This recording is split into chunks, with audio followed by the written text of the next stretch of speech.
sharpness, melody.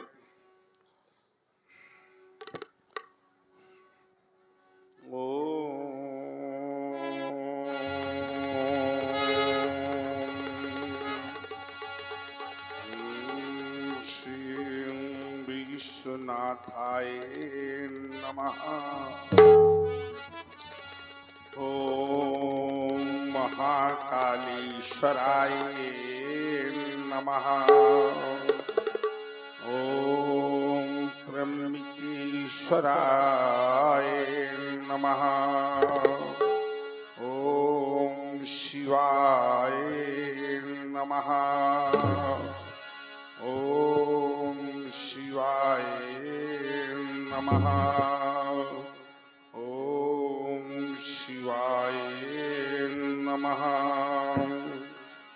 Guru Brahma Guru Vishnu Guru Devo Maheshwara Guru Sakshat Parabrahma Tasmai Shri Guruve Namaha. Om Omkar Bindu Sanyuktam Nityam Dhyanti Yoginam Kamudam Mokshadam Chayo Omkaraye Namo Namaha. Ya Devi Sarvbhuteshu Shakti Rupen Sansatha Namastasai Namastasai Namastasai Namo Namaha. Om Shanti Om Shanti Om Shanti Om Shanti Bhavan. फुम फुम करके फुमक रही हो फुम फुम करके फुमक रही हो ये गल सर्पों की माला धू धू करके धधक रही हो इंद्रधनुष की हाला अंग अंग में भस्म रमी हो ये बेशमशान की धारी उगल रहे हो विषधर के ऊपर हो विषधर विष भारी फसक रही हो फुफकारों से फट फट फटिक सिलाएं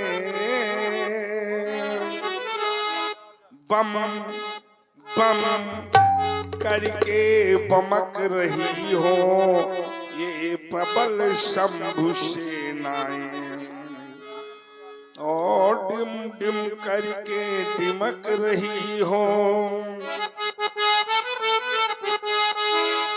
डमरू की डिमकारें खन खन करके खनक रही हो ये गणनायक की करतारें ये फाल चंद्रमा शश शंख नील अर्गल सर्पों की माला ये शांत सलिल ये लवणमयी शिव कंठ विराजे हाला सुरसर जल से अथक कमंडल सुरसर जल से अथक कमंडल पहने बाघंबर मृगछाला ऋषिकेश ध्यान गुरुवर नमामि ऋषिकेश ध्यान गुरुवर नमामि, पहने नित्य मुंडन की माला। जय महाशक्तिशाली महेश, जय महाशक्तिशाली महेश, जय भक्तों के भोले रसाल, जय कालों के भी महाकाल, हद मुंड माल विकराल काल, फुम फुम फुम फुंकारत फल फलेश। जय महाशक्तिशाली महेश, जय महाशक्तिशाली महेश। ये रणचंडी कितनी प्यासी है, ये रणचंडी कितनी प्यासी है, छाई सर्वत्र उदासी है। ये विपदा के बादल घिरते हैं, ये धनमुख अंगारे गिरते हैं। अरे दे दो इनको पानी विशेष। जय महाशक्तिशाली महेश, जय महाशक्तिशाली महेश। भेजो भेजो पशुपति उन अस्त्रों को, जैसे भेजा था अर्जुन को। अरे मन मचल रहा अरमर्दन को, ये भुज फड़क रहे, ये भुज फड़क रहे सिर खटन को। अरे खाली खप्पर भर दो अशेष। जय महाशक्तिशाली महेश, जय महाशक्तिशाली महेश। भगवान योग समाज में थी, साधना सिद्धि की समीपता, इंदु की चेत समासा स्निग्ध प्रभा पुंज सुधा स्रवित कर प्राणों को सतत सिक्त कर रहा था कि पंचनाद नादों की झनकस से तन्मय, साधना उत्कर्ष से परमोत्कर्ष की पराकाष्ठा से आह्लादित अवनी ब्रह्मानंद के सानिध्य के सोपानों पर अविरल गतिमान थी। कि ऐसा किसी महानिनाद कैसा, ये महानिनाद कैसा। हे शिव, हे शिव, हे देवादिदेव, हे व्योमकेश, हे मृत्युंजय, क्यों हुई साधना भंग मेरी, आशंकाओं के छाए बादल। हो रहा ध्वनित कैसा निनाद, ये भूधर तक हिल हिल जाते हैं। भय से आक्रांत धरा, ये अंबर तारे भूतल पर आते हैं। होता घनी गर्जन बार बार, दिस कुंजर कांप रहे थर थर थर थर। अति शुभ्र तुंग श्रृंगों का हिम, झरता क्षण में छर छर छर छर।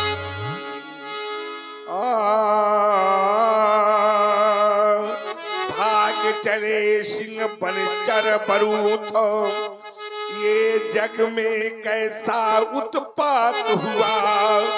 तज पंत भगे आदित्य असो, क्या नभ में उल्का पात हुआ। क्यों शांत मेरे मन मानस में, ये घिर घिर कर आती शंकाएं। उद्योलित करती स्मृति को, कुछ भूली बीती गाथाएं। बच्चा घातों सा स्वर गूंगे, ज्यों हो निनाद प्रलया अम्बुद में। क्यों ध्यान नहीं मेरा लगता, मम इष्ट देव करुणानिधि में। कोटि की करिका पातों सी, ध्वनि खुंजरित खमंडल में होती। करता था गुर का आराधन, मन के बिखर गए मोती। पर पुष्प वृष्टि नभ से होती, पर पुष्प वृष्टि नभ से होती। क्यों देव का रहे हर्षिकान, इस महानाद का क्या कारण, इसका कैसे हो समाधान। पूज्य गुरुदेव। और आप हैं मंगल भैया मुस्कुरा वालों की ओर से 21 मुद्राएं भगवान परशुराम जी के चरणों में समर्पित हैं। साधुवाद। पूज्य गुरुदेव, क्या संसार में नवीनतम क्रांति की ज्वालाओं को प्रज्वलित करने का समय आ गया है? वैसे मैंने अप्रीतम पीर की बात अग्नित पीर भूपालों का अरे मान मंथन किया है, लेकिन कभी किसी से कोई सहयोग नहीं लिया। ये सहयोग का निमंत्रण, ये सहयोग का निमंत्रण अरे मुझे कौन देता है? क्या देवताओं के शिरावट काट के? नहीं नहीं, तो क्या देवताओं के राजा इंद्र वो भी नहीं? तो फिर मुझे ये सहयोग का निमंत्रण कौन देता है? मेरा जीवन परिचय और मेरा जीवन दर्शन इस प्रकार है।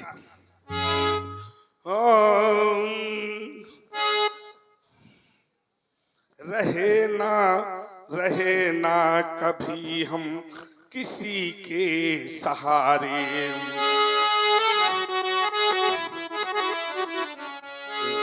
रहे ना कभी हम किसी के सहारे,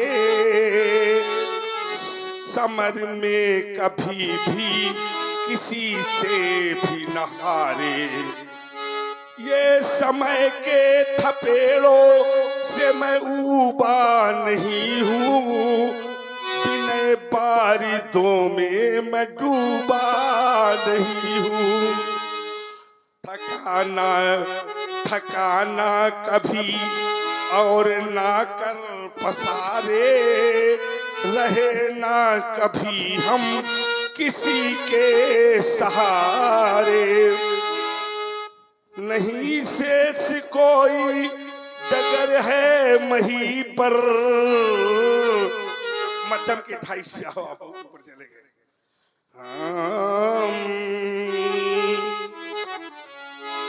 नहीं शेष कोई डगर है मही पर, नहीं शेष कोई नगर है कहीं पर। किया मान मर्दन जद्वारे व द्वारे, रहे ना कभी हम किसी के सहारे। महायुद्ध ही बस मेरा है संघाती, दो दीप तो क्रांति कविता की बाकी। आओ परस्परी मेरे प्राण प्यारे, रहे ना कभी हम किसी के सहारे। ऐसी स्थिति में मुझे योगाभ्यास के द्वारा ज्ञात करना चाहिए कि मेरी समाज तंत्र को ये भंग करने वाला अरे ये महान्याय कैसा है।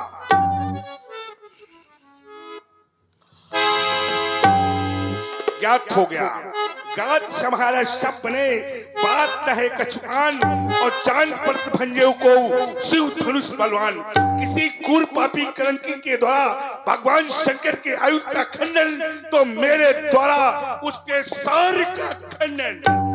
क्या लंका पर लंकेश के द्वारा भगवान शंकर के आयुध का खंडन यदि ऐसा है, तो लंका पर लंकेश सावधान सावधान सावधान। लंका पर लंकेश आज तेरी लंका को अरे आज तेरी लंका को मैं समुद्र में डुबा दूंगा।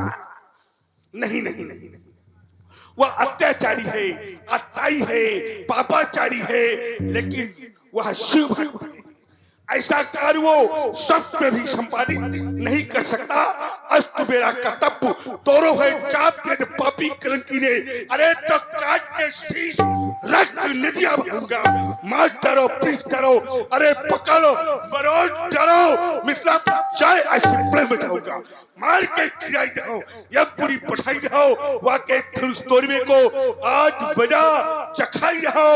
एती न कराओ तो शपथ गुरु शंकर की यह अस्त्र शस्त्र त्याग रेणुका कुमार अरे परश्राप कहूंगा। डार ठार के धार समय अहिमानी के अहिमान नसाई हो और कान पली जग में ललते। जब कोप चाप चढ़ाई हो दाई हो क्रोध भरे जभी महिमंडल सोड़ी की बचाई हो की बचाई हो की बचाई हो।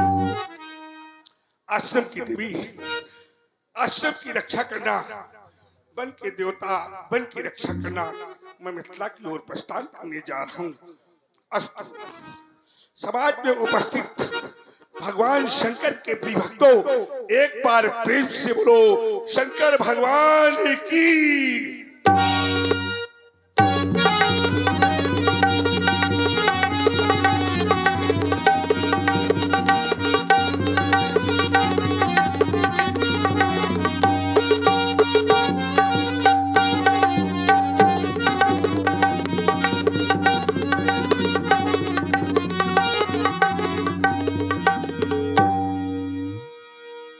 देखते भृगुपति बेसुकराला, उठे सकल भय विकल भुवाला। जितने राजा थे मारे डर के सभी राजा खड़े हो गए और दंडवत प्रणाम करने लगे। पितु समेत कहीं कहीं निजे नामा, लगे करन साप दंडे प्रणाम। जितने राजा थे अपने पिताजी का नाम पहले बता रहे थे, बाद में अपना। परशुराम जी का ये डर है दुष्टों में। राजा जनक भी आए, उन्होंने भी शीश झुकाया। जनक की बहोरी आई सिरनावा, सीए बुलाई प्रणाम करावा। ले आओ सीता की सखियों, हमारी बेटी को लेकर के हमारे समीप आओ। आज आपका पदार्पण हुआ, किटकिट हो गई मिथिला समाज, हमारा प्रणाम स्वीकार करें। आओ बेटी सीते। ये भगवान परशुराम जी हैं। दोनों हाथों को जोड़ो, नतमस्तक होकर के प्रणाम करो बेटी, प्रणाम करो।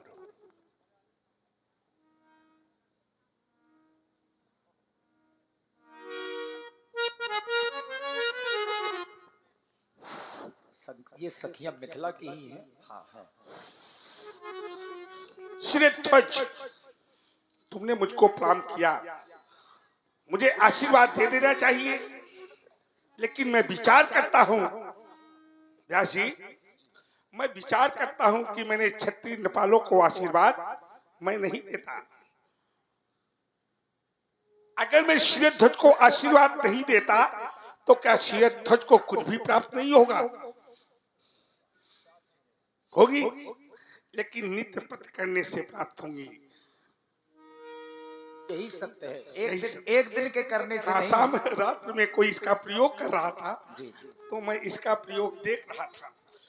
तो राजा जनक ने जब मुझको प्रणाम किया, मुझे आशीर्वाद देना चाहिए, नहीं दिया। क्यों नहीं दिया? क्योंकि ये क्षत्रिय नपाल है और क्षत्रिय नपालों को मैं आशीर्वाद नहीं देता। अगर मैंने क्षत्रिय नपाल राजा जनक को आशीर्वाद नहीं दिया तो क्या राजा जनक की झोली में राजा जनक को कुछ भी प्राप्त नहीं हुआ? प्राप्त हुआ।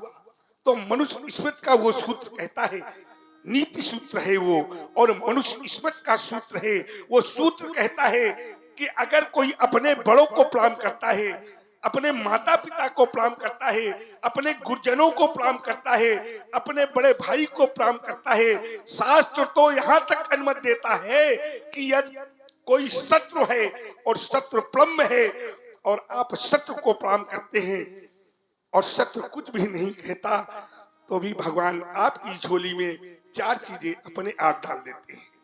वो चार चीजें कौन सी हैं?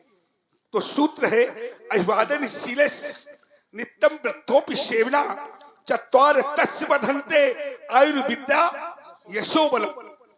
अपने से बड़ों को प्रणाम करते हैं तो ये चार चीजें अपने आप प्राप्त हो जाती हैं। क्या क्या? आयु, विद्या, यश और बल। अच्छा, छह चीजें ऐसी हैं जो हमारे आपके किसी के बस में नहीं है। वो छह चीजें कौन सी हैं? छह बातें ऐसी हैं जो हमारे आपके बस में नहीं है। किसके बस में है? विधाता के बस में है। वो छह चीजें कौन सी हैं? तो उत्तर मिला आचार्य प्रवर का, हानि लाभ जीवन मरण जस अपजस विधि हाथ। विधि माने विधाता, विधाता माने ब्रह्मा जी।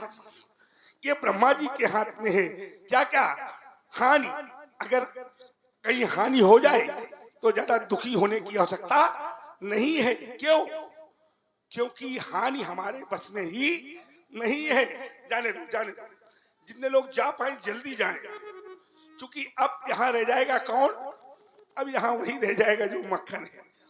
मट्ठा का प्रवाह मट्ठा चला गया, चला तो गया और बचा हुआ चला जाएगा थोड़ी देर में। हाँ, सही और है। इसके बाद रह जाएगा केवल क्या? मक्खन। तो मक्खन है आप लोग, तो इसलिए मक्खन है तो मक्खन वाली बातें। 6 चीजें ये हानि हो जाए तो ज्यादा परेशान होने की आवश्यकता नहीं है। क्यों? क्योंकि हमारे बस में ही नहीं है। लाभ हो जाए तो ज्यादा प्रसन्न होने की आवश्यकता नहीं है। क्यों? क्योंकि ये भी हमारे हाथ में नहीं है। जीवन मिल जाए ज्यादा प्रसन्न होने की आवश्यकता नहीं है। क्यों? क्योंकि ये भी हमारे हाथ में नहीं है। और किसी की मृत्यु हो जाए तो ज्यादा दुखी होने की आवश्यकता नहीं है, क्योंकि वो भी हमारे हाथ में नहीं है। और यदि यश मिल जाए तो भी ज्यादा इतराने की आवश्यकता नहीं है, ज्यादा प्रसन्न होने की आवश्यकता नहीं है, क्योंकि ये भी हमारे हाथ में नहीं है। और यदि अपयश मिल जाए तो ज्यादा दुखी होने की आवश्यकता नहीं है, क्योंकि ये भी हमारे हाथ में नहीं है। तो फिर प्रश्न यहाँ एक बनता है कि ये सब हमारे हाथ में नहीं है, तो व्यासी फिर हमारे हाथ में है क्या? प्रश्न ये बनता है प्रश्न ये बनता है कि फिर हमारे हाथ में क्या है? तो हमारा ध्यान फिर ब्रह्मवाणी गीता की ओर जाता है। तो गीता का एक सूत्र कहता है, क्या कहता है? वो सूत्र कहता है, कर्मण्येवाधिकारस्ते मा फलेश कदाचन। कर्म किए जा, फल की इच्छा मत कर रे इंसान, और जैसा तू कर्म करेगा फल देगा भगवान। तो हमारे हाथ में केवल एक चीज है, क्या है? कर्म। और कर्म करना हर मनुष्य का काम है। क्यों? ये भूमि ही कर्म भूमि है। ये भूमि कैसी है? कर्म भूमि है। और यहाँ पर कर्म सभी को करना है। ईश्वर भगवान क्या देता है? भगवान केवल लकीरें देता है, और रंग हमी को भरना है। भगवान क्या देता है? लकीरें। और कहते हैं कि कर्म के प्रभाव से लकीरों को भी बदला जा सकता है, भाग्य को भी बदला जा सकता है। किसके आधार पर? कर्म के आधार पर। तो अब राजा जनक हैं कर्मयोगी। जब इनके बारे में विचार करता हूं तो शिरध्वज, तुम सूर्यवंशी हो कि चंद्रवंशी राजा? सूर्यवंशी राजा है। इसके लिए आपको साधुवाद। बहुत जनकों को, राजा को यही नहीं पता है कि हम किस वंश के राजा हैं। वो को कहने लगे चंद्रवंशी है, सूर्यवंशी राजा है आप। क्यों? क्योंकि इक्ष्वाक से 2 वंश प्रारंभ हुए। एक वंश प्रारंभ हुआ विकुक्ष का, और एक वंश प्रारंभ हुआ निवि का। ऐसे ही है, यही है। एक वंश शुरू हुआ निवि का, और एक शुरू हुआ विकुक्ष का। विकुक्ष के पुंजय, पुंजय के अनैना, अनैना के पृथु, पृथु के विश्वस, विश्वस के आद्रि, आद्रि के यूनास, यूनास के मानदाता, मानदाता के प्रकस, प्रकस के त्रिदश, त्रिदश के संभूत, संभूत के रुड़कत, रुड़कत के ब्रिक, ब्रिक के सुति, सुत के नाभाग, नाभाग के अमरीश, अमरीश के सिंधु, सिंधु से कृष्णर्मन, कृष्णर्मन से विश्वर्मन, विश्वर्मन के विश्वाहा, विश्वाहा के दीर्घायु, दीर्घायु के दिलीप, दिलीप के रघु, रघु के अज, अज के दशरथ। ये एक वंश। और दूसरा निमि से लेकर के राजा जनक तक 21 पीढ़ियां हो गई। 21 हुई है, बिल्कुल सत्य। 21 पीढ़ियां हो गई। और शिरध्वज के राज्य में आज तक एक ही शब्द का प्रयोग हो रहा है। जो सिंहासन पे बैठता है उसे कभी उसके नाम से नहीं पुकारा जाता। किस नाम से पुकारा जाता है? विदे नहीं, जनक नाम से ही पुकारा जाता है। किस नाम से पुकारा जाता है? जनक। ये तो उपाधि जनक है। नाम से ही पुकारा जाता है और 21 पीढ़ियों से जनक नाम से ही पुकारा जा रहा है। क्यों? 21 पीढ़ियां हो गई और 21 पीढ़ियों में से नाम बदला नहीं। क्या चल रहा है? जनक नाम है, शीरध्वज कहा जाता है, जनक कहा जाता है। अवश्य नाम था अशोक और उनका नाम था जनक। तो चलो, ऐसा क्यों कहा जाता है? इस जनक शब्द को मैं परिभाषित करना चाहूंगा व्यास जी। ये जनक ही क्यों, जो है जनक शब्द ही क्यों बार बार आता है? जनक शब्द का शाब्दिक अर्थ क्या है? जनक शब्द का शाब्दिक अर्थ पिता। पिता। और पिता, पिता हो तो ऐसा पिता हो, है ऐसा राजा जनक जैसा हो। चलो, शीरध्वज की जनक शब्द को मैं परिभाषित करता हूं। जो गौरव गरिमा ज्ञान बढ़ावे। क्यों जनक कहा जाता है? जो गौरव गरिमा ज्ञान बढ़ावे है वही जनक। कौन जनक है? जो गौरव गरिमा ज्ञान बढ़ावे है वही जनक। जो ऋषियों का सम्मान करावे है वही जनक। और अगर आवश्यकता पड़ जाए, राजा को किसी कारणवश वसुंधरा पर हल चलाना पड़ जाए, तो उस राजा की सादगी को देख करके, इस धरती को कन्या लेकर के उसके हल कटसर में एक कन्या पैदा हो जाए इस वसुंधरा से, ऐसा जनक है। जो धरती, जो धरती से कन्या उपजावे है वही जनक। और जो घर बैठे भगवान बुलावे, जो घर बैठे भगवान बुलावे है वही जनक। ऐसा जनक, जब ऐसा जनक है तो हम जब राजा जनक के बारे में विचार करता हूं, तो राजा जनक, तुम्हारी गणना तो संसार के उन महान योगियों में है जिनके द्वारपाल के यहाँ जाकर सुखदेव जैसे ज्ञानियों ने और याज्ञवल्क्य जैसे ऋषियों ने ज्ञान की शिक्षा प्राप्त की है। तुमने अपने राज्य के अंतर्गत शिव गीता, रुद्र गीता, अष्टावक्र गीता और धूत गीता का निर्माण कराया है। अस्तु, मैं तुम्हें अवश्य अपने आशीर्वाद से अलंकृत करता हूं। तुम पूर्ण काम भव शीरध्वज, तुम पूर्ण काम भव शीरध्वज। इस नवोल्लास की बेला के तुम धीर वीर जननायक हो। ये वसुधा तुमसे धन्य हुई, तुम दीनों के सुखदायक हो। ललक ललक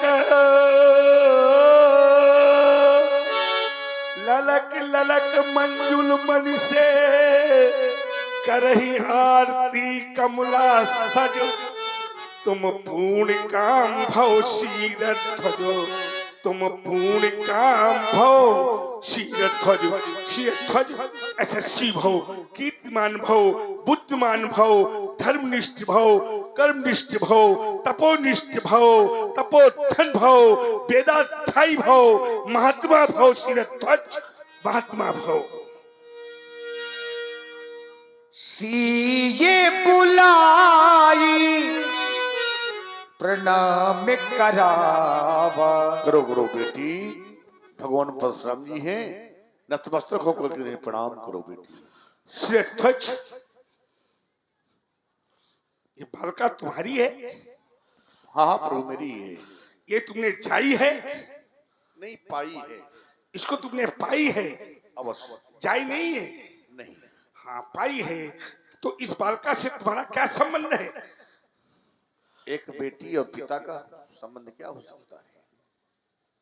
बेटी और पिता का संबंध है आपका इस बालिका के साथ। हाँ, हाँ। तो मुझे एक बात याद आती है, कुछ रिश्ते ऐसे होते हैं, कुछ रिश्ते ऐसे होते हैं जो देखने में तो बहुत अच्छे होते हैं, लेकिन सभी को बताए नहीं जाते। नहीं जाते। कुछ फल देखने में बहुत सुंदर होते हैं, लेकिन कभी खाए नहीं जाते। नहीं जाते। कुछ फूल बहुत सुंदर होते हैं, होते तो बहुत सुंदर हैं, लेकिन भगवान शंकर पर कभी चढ़ाए नहीं जाते। नहीं जाते।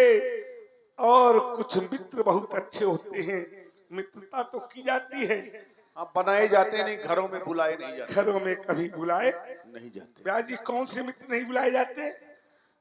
जिनके चरित्र में दाग होता है। क्या बात है, व्यास जी। क्या बात है। हाँ, वृत्तेन यत्नेन संरक्षते। वृत्त की, वृत्त माने चैत्र की यत्न पूर्वक रक्षा करनी चाहिए। और जो चैत्रवान नहीं है, सब कुछ होते हुए भी वो कुछ भी नहीं है। जब इस बालिका को देखता हूँ तो अद्भुत दर्शन होते हैं। ये बालिका अद्भुत बालिका है। इस बालिका का विवाह हो गया है? अभी नहीं। अभी नहीं हुआ। अभी बालिका का विवाह नहीं हुआ व्यास जी। नहीं, बालिका का विवाह देखिए, जबकि शास्त्र कहता है टूटत ही धनु। भयो विवाह वो विवाह तो हुआ, लेकिन जिस वैदिक रीति रिवाजों से विवाह होना चाहिए उस तरह विवाह नहीं हुआ। अच्छा, इसका मतलब क्रियाकलाप अवशेष है। हाँ, वही शेष है, विवाह तो हो गया। अच्छा, चलो ये बात मान लेता हूँ, ये बालिका का विवाह हो गया। ये बालिका सीता की सखियां अभी अविवाहित हैं। ये अविवाहित है। हाँ, ये सीता की सखियां हैं। आपकी कौन है? ये मेरी बेटी है। बहुत अच्छी बात। मैं यही तो कहलवाना चाहता था कि आपकी बेटियां हैं कि सखिये हैं केवल? बिल्कुल बिल्कुल, बेटियां है तो मेरी। ये विवाहित नहीं है? ना, और हमको ये विवाहित लग रही है, ये विवाहित लग रहा है। सीता की अष्ट सखियां हैं। अष्ट सखियां हैं। और अष्ट सखियां ये मेरे भाइयों की एक एक बेटी है। हम 10 भाई हैं। 10 भाई हैं आप? हाँ, हमारे 8 भाई, महिमंगल, बलाकर, तेजरथ, महावीर्या, ये 4 में से महिमंगल की बेटी है ये।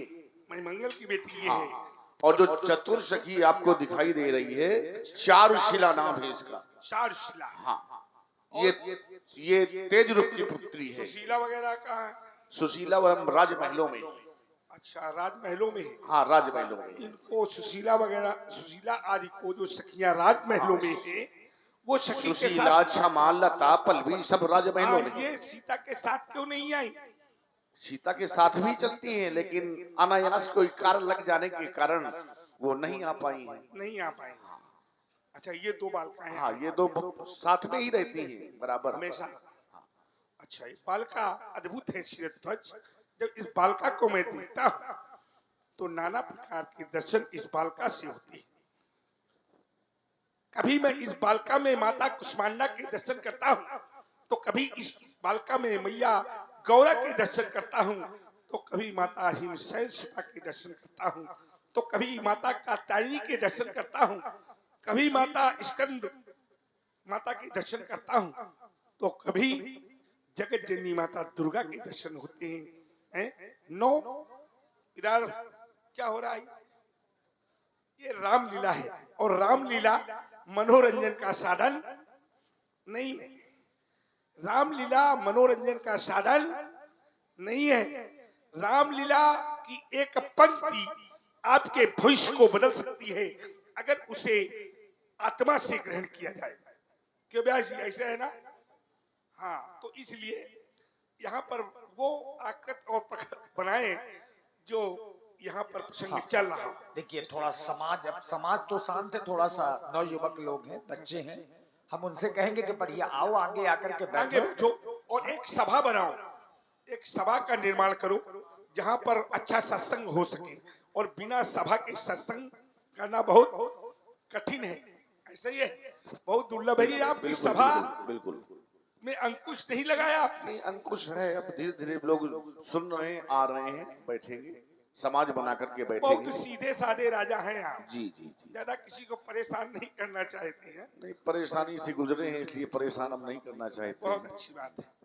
अच्छा, शीरध्वज, प्रथमम शैल पुत्री चा, द्वितीयम ब्रह्मचारिणी, तृतीयम चंद्र घंटेत, कुष्मांडेत, चतुर्थकम पंचमम स्कंदमातेत, षष्ठम कात्यायनी चा, सप्तमम कालरात्रि महागौरी चा, अष्टमम नवमम सिद्धात्री नौ दुर्गा प्रकीर्ता। इस बालिका में मैं 9 देवियों के दर्शन करता हूँ, और जब 9 देवियों के दर्शन करता हूँ शीरध्वज, तो मैं विचार करता हूँ कि ये बालिका छाई है या पाई है, उत्तर मिला पाई है, तो अवश्य ये बालिका अद्भुत होगी। ये बालिका आपने पाई है और आप इस बालिका से मुझे प्रणाम करवा रहे हैं। जब मैं इस बालिका की तरफ देखता हूं तो ये बालिका दोनों हाथों को जोड़कर खड़ी है। जब ये हाथ जोड़कर खड़ी है तो मुझे एक बात याद आ गई। एक बार मैं विदेश गया, पाश्चात्य देश गया, और जब मैं पाश्चात्य देश गया, देखो बालिका बहुत जल्दी है इसको,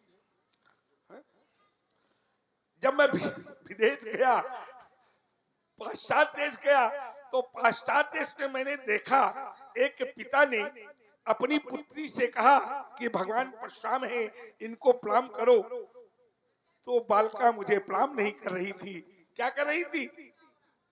हाथ को हिला रही थी, बाय बाय बोल रही होगी। तो मैंने उसके पिता से पूछा कि ये बालिका हाथ क्यों हिला रही है? तो उसने कहा कि भगवान हम नहीं जानते कि मेरी पुत्री हाथ क्यों हिला रही है। तो हमने उसके पिता से कहा कि तुम जानते हो या ना जानते हो, लेकिन मैं जानता हूं कि हाथ क्यों हिला रही है, महाराज क्यों हिला रही है। तो हमने कहा बालिका प्रत्यक्ष में है, चल करके पूछते हैं कि हाथ क्यों हिला रही है। मैं और उसका पिता दोनों पहुंचते हैं उस बालिका के पास और पूछते हैं कि भाई आप बेटी तुम हाथ क्यों हिला रही हो? तो उस बेटी ने क्या कहा पता है व्यास जी? उसने क्या कहा? कहा कि मैं हाथ इसलिए हिला रही हूं कि भगवान आज दर्शन दियो तो दियो, आज के बाद दर्शन न देना। मुझे याद आई आज इस बालिका को देख करके, बालिका दोनों हाथों को जोड़कर खड़ी है, मंद मंद मुस्कान कर रही है और प्रणाम उसी प्रकार कर रही है जैसे अपने बड़ों को प्रणाम किया जाता है, और नख से सिक तक वस्त्रों से ढकी है। व्यास जी, शिक्षा मिलती है, समाज को शिक्षा मिलती है, हमारी माताओं बहनों को इससे शिक्षा मिलती है कि जब अपने से बड़ों को प्रणाम करें तो कैसे करें? दोनों हाथों को जोड़कर प्रणाम करें, और जब घर से बाहर निकले तो सीता की तरह नख से सिक तक वस्त्रों से क्या हो? ढकी हो। बालिका को देखता हूं तो बहुत विचार मन में आते हैं। इस कन्या से तुम मुझे प्रणाम करवा रहे हो, और हमारी संस्कृत में कन्या को कन्या के रूप में अर्चना की है, बालिका के रूप में पूजा की है, भगिनी के रूप में आरती की है, माता के रूप में विशिष्टत्व माना है, काली के रूप में स्तोत्र किया है, भगवती के रूप में स्तोत्र पाठ किए हैं। फिर ये समस्त सौंदर्य से शोभित ये बालिका शुचिता, सरलता, सरगुण संपन्नता, आमोद, सौख्यात रास बालिका का क्या परिचय है? आपके मुख से जानना चाहता हूँ, आपके मुख से सुनना चाहता हूँ। श्री ध्वज। क्यों नहीं महाप्रभु, श्री ध्वज। इस बालिका के जीवन के संदर्भ में एक कर्म कहानी है, आप श्रवण करें, सुने महाप्रभु सुने। एक कहानी बड़ी जो सुनानी पड़ी,